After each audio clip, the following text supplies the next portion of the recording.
전에 어떤 분과 대화를 나누다가 지금까지 신앙생활 하면서 가장 기억에 남는 일이 뭐예요? 하고 물었더니만 그분은 한참 생각을 하더니 제 얘기는 아니고 제가 존경하는 은사 얘기인데요. 그분은 대한민국에서 가장 유명한 철학 교수였는데 제가 대학을 다닐 때 그분의 철학 강의를 듣다가 질문을 했습니다. 교수님, 철학자로서 종교에 대하여 한 말씀 해주시죠. 그랬더니만 그 교수님이 몇 가지 종교를 비교해서 설명해 주신 다음에 나는 이 중에서 기독교의 진리를 좋아하고 믿고 싶다. 근데 아무리 믿으려고 해도 믿어지지 않는다. 정말 믿고 싶은데 믿어지지 않아서 너무 괴롭다고 하면서 자기도 모르게 눈물을 뚝 흘리더라는 거죠. 자기는 뒤에 앉아서 강의를 듣고 있었는데 그 순간 정말 놀랐답니다. 그리고 깨달았답니다. 아, 믿어진다고 하는 게 굉장히 귀한 거구나. 믿음이라고 하는 것은 하나님이 주시는 놀라운 선물이구나 하는 것을 그 시간 알게 되었다는 거죠. 놀라운 발견이었습니다. 그렇게 그분은 고백을 했습니다. 여러분, 믿어진다는 것 놀라운 일이죠. 천국이 있다는 게 믿어진다는 것, 지옥이 믿어진다는 것 놀라운 일이죠. 그런데 그걸 믿게 되면 인생이 달라지는 거예요. 하나님이 살아계신다. 나를 사랑하신다. 내 인생을 붙들고 계신다는 걸 믿을 수 있다면 우리는 안심할 수 있죠. 넘어졌다가도 다시 일어설 힘을 그 믿음을 통하여 회복할 수 있는 겁니다. 이런 의미에서 믿음은 아주 신비한 것이고 대단한 능력을 가지고 있는 거죠. 그래서 가장 행복한 사람이 누구냐 하면은 하나님 말씀이 그대로 믿어지는 사람이에요. 말씀을 믿을 수 있다는 것 엄청난 은혜인 줄로 믿습니다. 그분은 이런 얘기를 하다가 근데 목사님 어떻게 하면 믿음이 생기지요? 어떻게 하면 믿음이 성장할 수 있습니까? 그렇게 질문을 했어요. 저도 사실은 성도들에게 이런 질문을 많이 합니다. 기도 제목이 뭡니까? 제가 뭘 위해서 기도해 드려야 될까요? 그러면은 여러 가지 대답이 나오지만 가장 많은 분들은 좋은 믿음을 갖고 싶어요. 믿음의 사람이 되고 싶습니다. 제 믿음의 성장을 위해 기도해 주세요. 그런 얘기를 하세요. 그럼 그 말을 들을 때 참 좋습니다. 그런데 여러분, 오늘 본문에 보면 예수님의 제자들의 소원도 똑같았어요. 5절 말씀을 같이 읽겠습니다. 사도들이 주께 여짜오되 우리에게 믿음을 더하소서 그랬어요. 여러분, 제자들이 왜 예수님께 이런 요청을 했을까요? 제자들의 믿음이 성장했기 때문이에요. 예수님과 함께 시간을 보내면서 예수님을 보니 자기들이 가지고 있는 믿음과 예수님의 믿음과는 차원이 다른 거예요.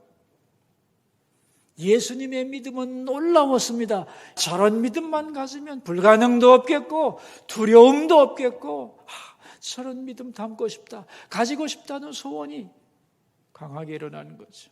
그만큼 성장한 거죠. 믿음의 가치를 알았다는 것. 그래서 우리에게 믿음을 더해달라고 말했던 거예요.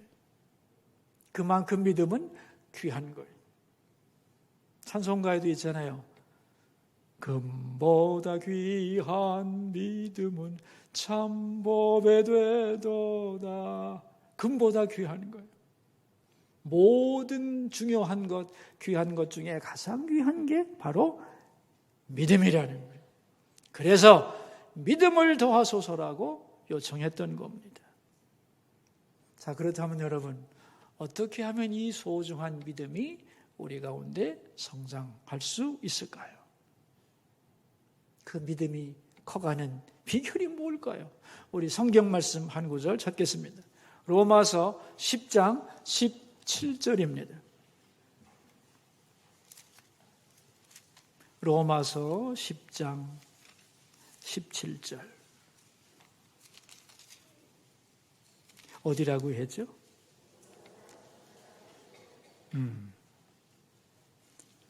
우리 직접 성경 말씀을 찾아봅시다.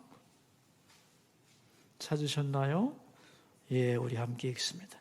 그러므로 믿음은 들음에서 나며 들음은 그리스도의 말씀으로 말미암았느니라 그랬어요. 믿음은 어디서 나온대요? 들음에서 나온대요. 들어야 된다는 거예요. 그런데 아무 소리나 들으면 됩니까? 아니죠. 어떤 말씀을 들어야 돼요? 그리스도의 말씀을 들을 때 믿음이 생기는 것입니다. 그러니까 여러분, 믿음이 생기는 것은 공식입니다. 예외가 없어요. 하나님의 말씀을 자꾸만 들어야 되는 거예요. 그래야 믿음이 생기는 거예요. 아무리 내가 잘 믿어보겠다고 결심하고 노력하고 있는 힘을 다한다고 해서 내 의지에 의하여 믿음이 성장하느냐? No. 아닙니다. 하나님의 말씀을 들어야만 믿음이 생기고 성장하는 거예요. 그런데 여러분, 이게 주님의 가르침 아니에요? 그런데 마귀들도 이것을 잘 압니다. 그래서 모든 환난, 핍박, 시험, 유혹, 그것의 초점은 뭐냐? 우리와 말씀의 사이를 분리시키는 거예요. 그게 시험의 초점이에요. 먼저는 말씀을 전하지 못하게 막는 거죠. 그런가 하면 듣지 못하게 막는 거죠. 들을 때 집중하지 못하게 막는 거죠. 또한 의심하게 만드는 거죠. 잊어버리게 만드는 거죠. 이 시험의 본질입니다. 왜 그럴까요? 들으면 들을수록 믿음이 성장하기 때문에 이걸 막고 싶은 거죠. 그래서 못 듣게 하는 거예요. 그러므로 우리 신앙인들은 반대로 어떻게 해야 되겠어요? 어떻게 해야 되겠어요? 어떻게 하든지 하나님의 말씀을 자꾸 들으려고 노력을 해야 되는 거죠. 그래서 우리 수서교회 성도들은 주일 전해지는 이 말씀을 마음에 듣고 자꾸 새기려고 노력을 해야 하는 겁니다. 듣고 또 듣다 보면 이해가 깊어지게 되고 그것이 마음속에 새겨지게 되고 입술로 고백하게 되고 그리고 그 말씀이 삶으로 능력으로 나타나게 되는 거죠. 저는 여러분들께서 주일 설교 들으시고 주중에 한 번 더 들으시고 기도를 따라 하시고 그 말씀대로 뭔가 해보려고 애를 쓰시고 이렇게 1년만 해보시면 달라졌는데 그런 믿음의 변화에 대한 확신이 올 것을 믿습니다. 아닌데요. 저는 말씀을 10년, 20년, 30년 들었는데도 믿음이 성장하지 않았는데요. 그런 분들도 있습니다. 그런데 여러분, 들었다는 것은 두 가지 의미를 가집니다. 첫째는 귀로 듣는 게 있죠. 귀로 듣는 것도 듣는 거죠. 그런데 진정한 듣는 것은 귀로 듣는 게 아니죠. 그 말씀을 듣고 순종하는 겁니다. 그러니까 귀로만 듣고 순종하지 않은 것은 듣기는 들었는데 완전히 들은 것은 아니죠. 그래서 순종 없는 귀로 듣는 것은 아무리 들어도 믿음이 제대로 성장하지 않는다는 거예요. 그래서 귀로 듣고 마음으로 순종하는 온전한 들음의 과정으로 가야 하는 것이죠. 오늘 본문이 바로 그런 얘기입니다. 제자들은요, 이미 말씀을 들은 사람들이에요. 하나님의 말씀을 알고 있는 사람들이에요. 이 사람들에게 있어서 믿음의 성장 비결은 뭐겠어요? 단순히 귀로 듣는 게 아니죠. 진정한 들음, 즉 순종이 그들에게 요구되는 것이었어요. 그래서 오늘 본문은 믿음이 없는 이유가 뭐냐? 믿음이 성장하는 비결이 뭐냐? 여기에 대하여 예수님이 직접 가르쳐 주시는 아주 중요한 본문입니다. 우리에게 믿음을 더하소서. 여기에 대한 예수님의 대답이 누가복음 17장 6절이죠. 우리 6절 말씀 아까 읽었지만 다시 한번 읽어봅시다. 주께서 이르시되 너희에게 겨자씨 하나일 만한 믿음이 있었더라면 이 뽕나무더러 뿌리가 뽑혀 바다에 심기어라 하였을 것이요 그것이 너희에게 순종하였으리라 그랬습니다. 너희에게 겨자씨 하나일 만한 믿음이 있으면, 여러분 여기서 겨자씨가 왜 등장했을까요? 겨자씨란 씨 중에서 가장 작은 씨입니다.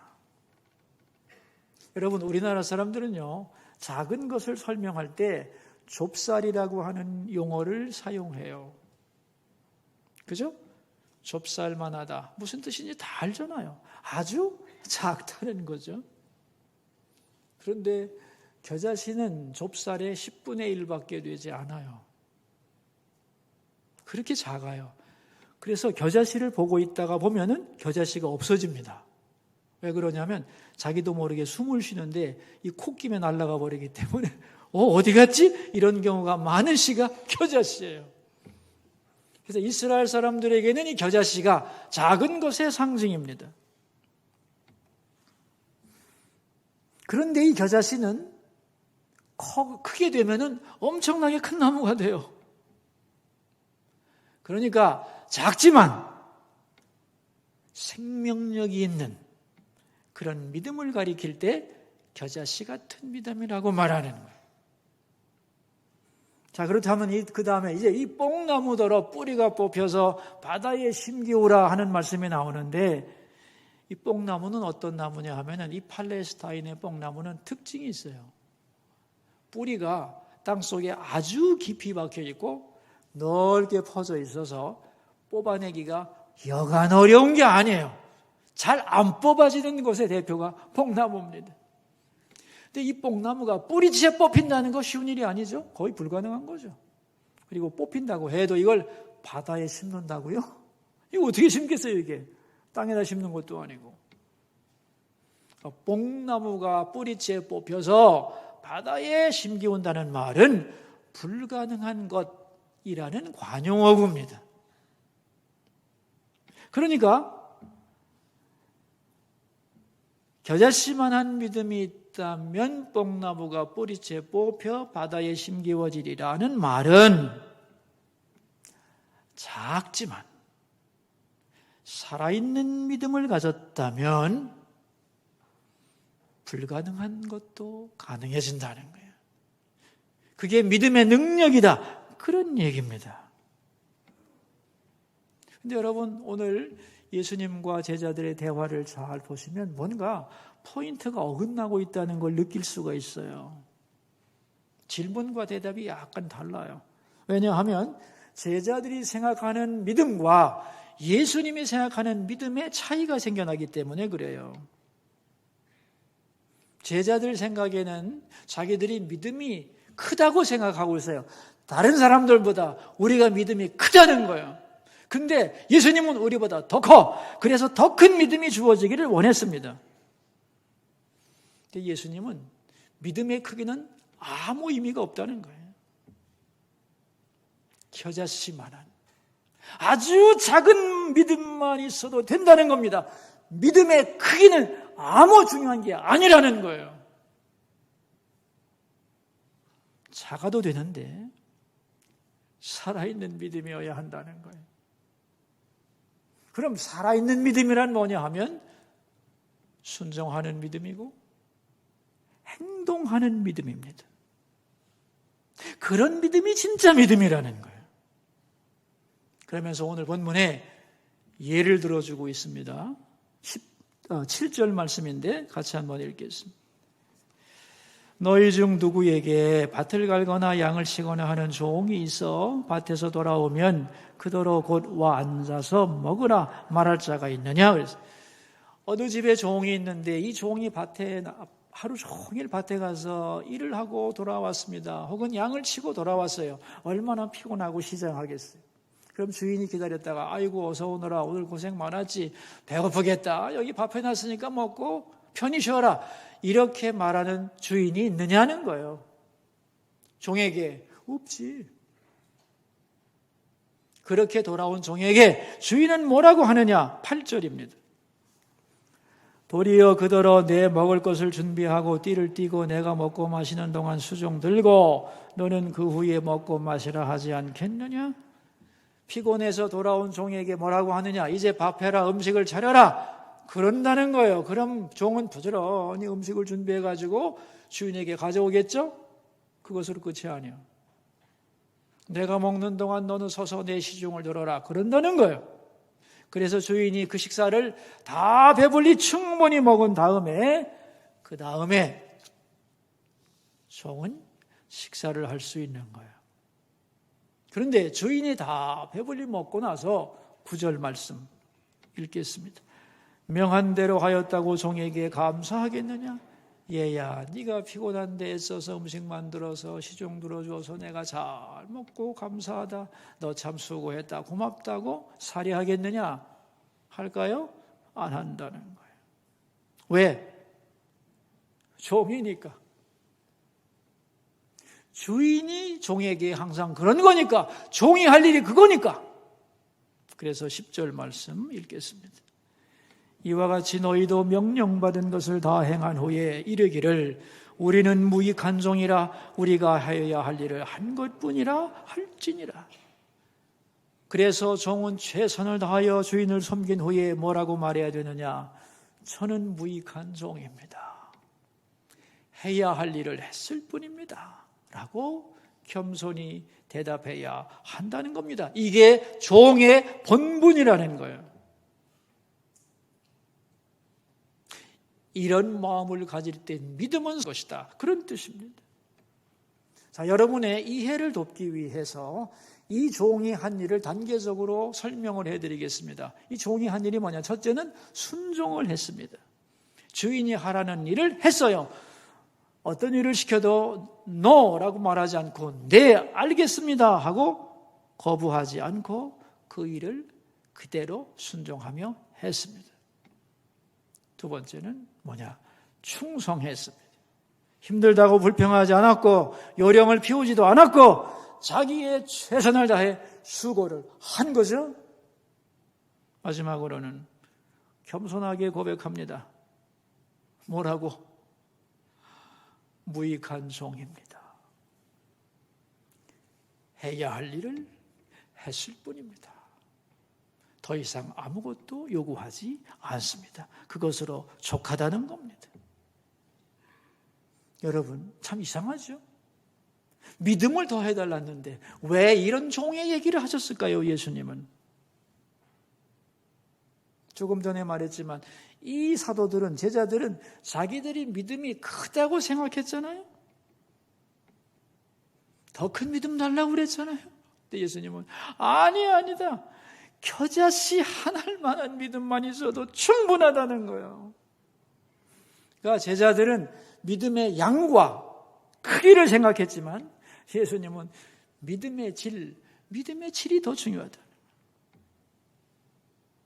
믿음에는 큰 믿음, 오래된 믿음이 중요한 게 아니고 살아있는 믿음이냐 죽은 믿음이냐, 행함이 있는 믿음이냐 그렇지 않은 믿음이냐, 그것만 있을 뿐이다, 그런 얘기죠. 자, 여러분, 여기서 우리가 믿음에 대한 오해를 풀어야 돼요. 이 오해를 풀지 않으면 믿음에 대하여 항상 강박관념을 가지게 돼 있어요. 여러분, 믿음이 뭐라고 생각하시나요? 우리가 생각하는 믿음의 개념은 안 되는 것을 되게 하고 내가 원하는 소원을 간절하게 하나님께 아뢰어서 하나님의 마음을 바꾸어 내 소원을 이루게 하는 것, 즉 내가 주체가 된 것, 그것을 믿음이라고 생각하는 경향이 많죠. 자, 그러다 보니 얼마나 많은 믿음이 필요하겠어요. 하나님도 넘어뜨려야 되는데, 설득해야 되는데. 근데 여러분, 믿음이란 그런 게 아닙니다. 믿음이란 하나님을 영접하는 거예요. 주님의 말씀을 신뢰하는 거예요. 그리고 그분을 의지하는 거예요. 수동적인 거예요. 그래서 믿음의 주체는 하나님입니다.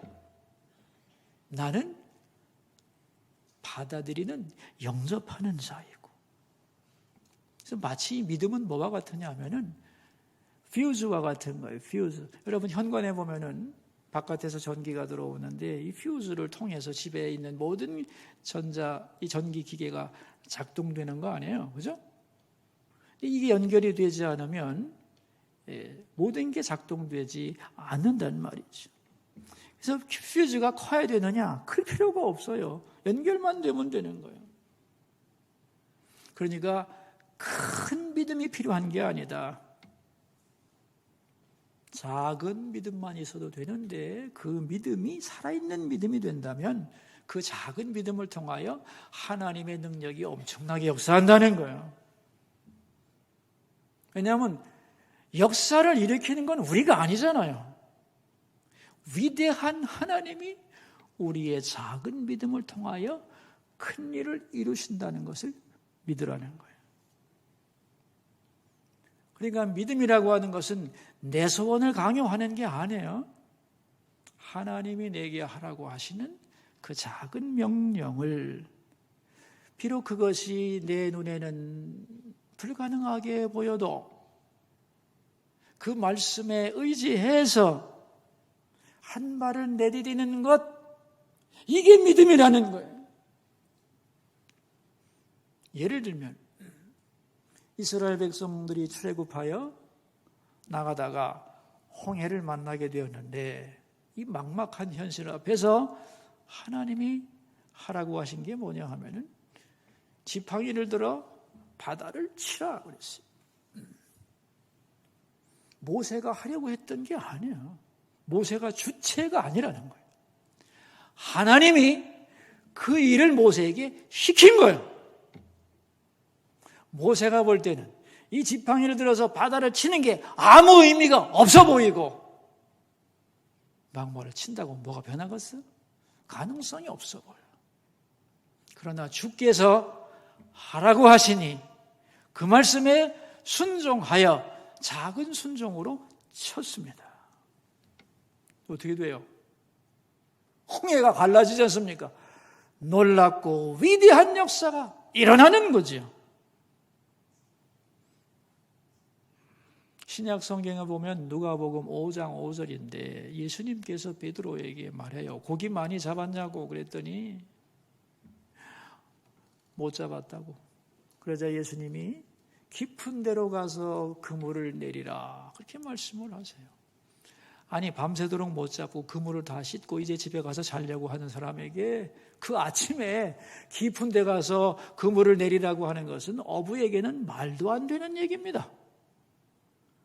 근데 주님이 그물을 내리라 하시니, 자, 베드로가 어떻게 대답을 했냐면 이렇게 대답을 합니다. 선생님, 우리가 밤새도록 수고하였으나 잡지 못했지만 말씀에 의지하여 그물을 내리겠나이다.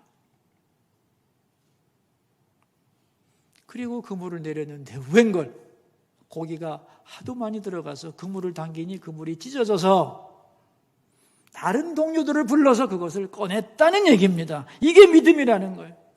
말씀에 의지하여 그물을 내리는 거예요. 그물을 내리는 작은 행동은 작은 거예요, 사실. 그러나 여기에 하나님의 큰 역사가 발생하는 거예요. 그러니까 하나님은 우리에게 큰 믿음 요구하는 분이 아닙니다. 얼마든지 작아도 된다는 거예요. 단 살아있는 믿음이 되기를, 순종하는 믿음, 행동하는 믿음이 되라는 거예요.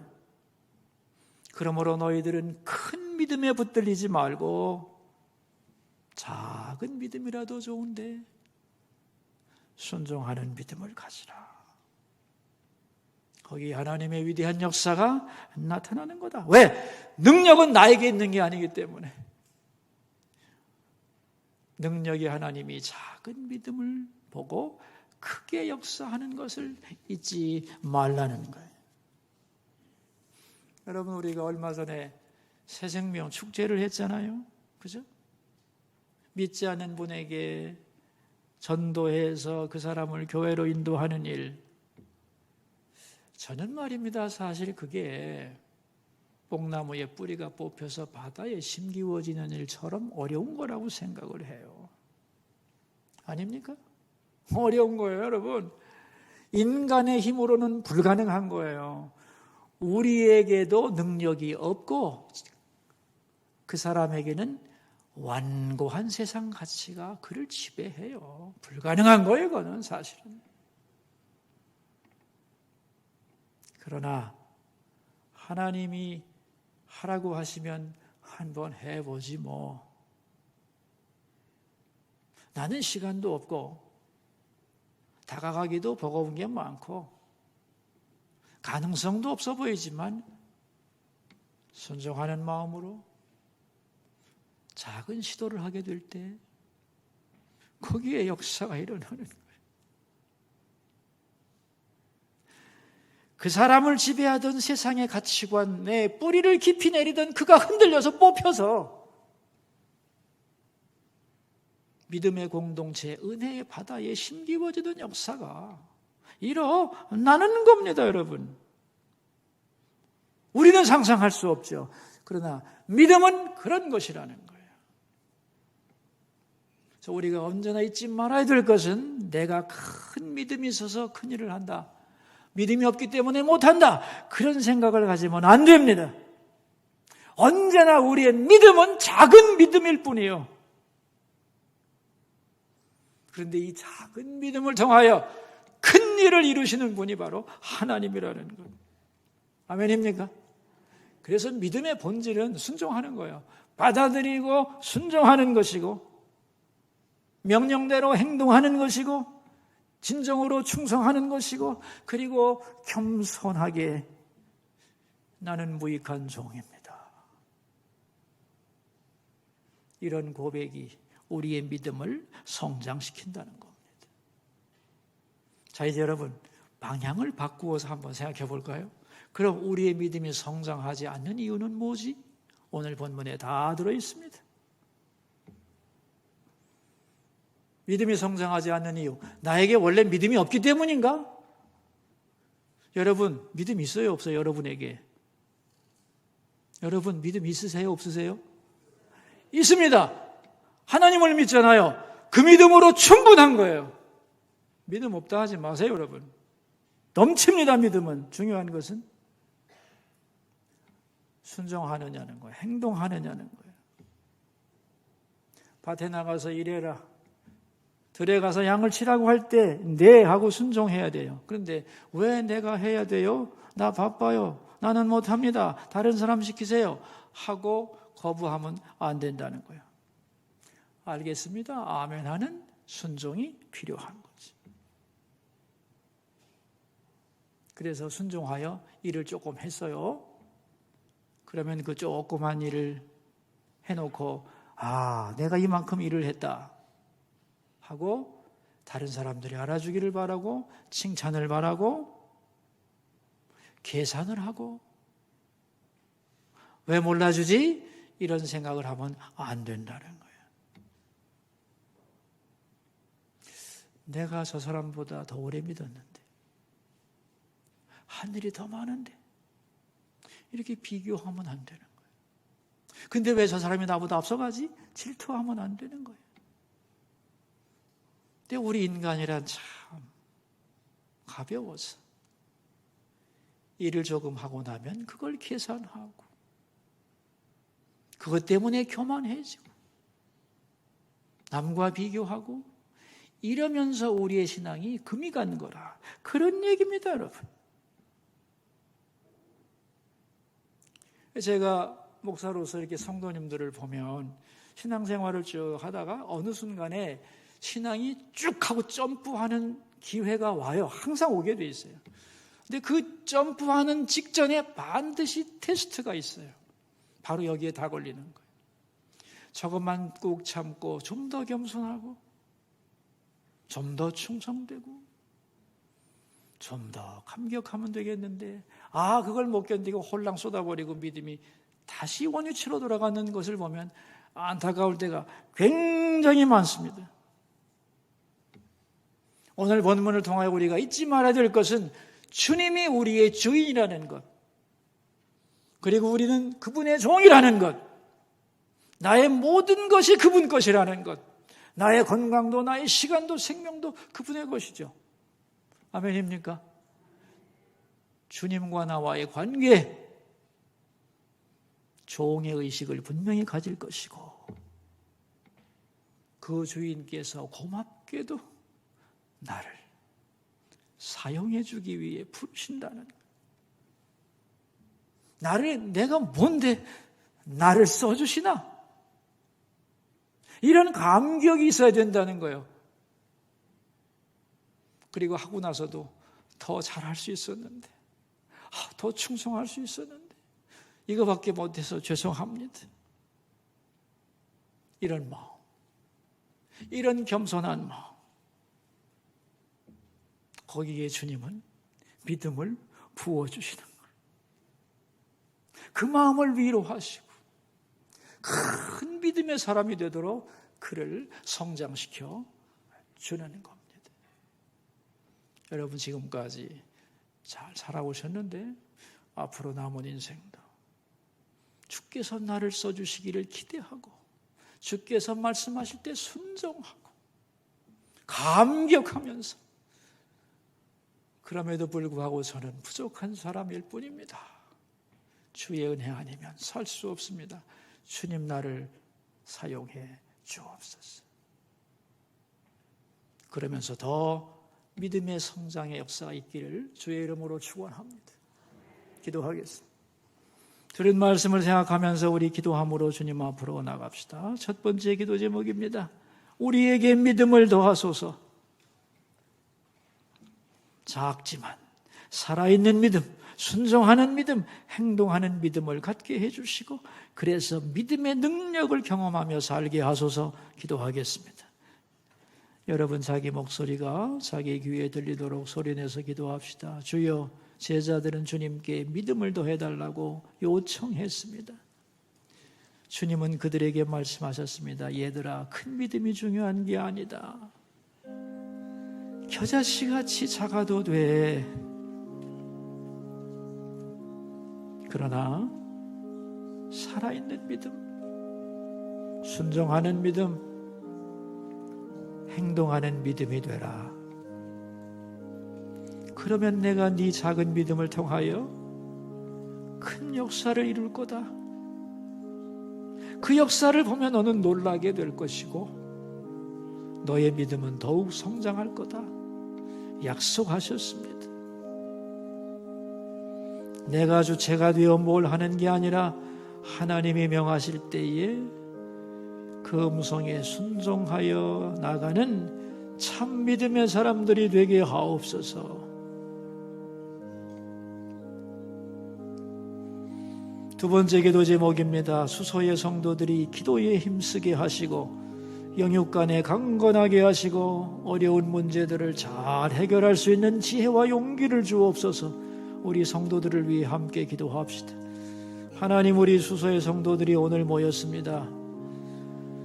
올해 우리가 기도하는 기도 사역, 더 많은 성도들이 참여하여 기도에 힘쓰며 하나님의 살아계심과 임재를 경험하게 하시고 어려운 때에 영육간에 강건하며 우리 앞에 있는 문제들을 가장 지혜롭게 해결할 수 있도록 필요한 은사와 용기와 하나님의 도우심을 허락하여 주옵소서. 세 번째 기도 제목입니다. 대한민국이 새로운 정부가 시작되었는데 나가야 할 방향을 잘 결정하게 하시고 또 앞으로 있을 선거가 잘 이루어져서 좋은 일꾼만이 등장하게 하옵소서. 기도하겠습니다. 하나님, 대한민국의 새 정부가 출발을 했습니다. 나갈 방향을 잘 잡게 해주시고 나라의 미래와 국민의 진정한 미래를 위해 애쓰고 수고하는 정부 되게 하시며 지방선거가 잘 이루어져서 좋은 일꾼들이 많이 선택되게 해 주옵소서. 살아계신 하나님 아버지, 제자들과 주님 사이에서 일어났던 대화가 우리와 주님과의 대화가 되게 하시고 주님이 주신 말씀을 듣고 순종하는 사람들이 되게 하옵소서. 우리의 믿음이 겨자씨같이 작지만 살아있는 믿음, 순종하는 믿음, 행동하는 믿음이 되게 해 주소서. 수고하면서도 내가 받은 은혜에 비해 한 일이 너무 작아요.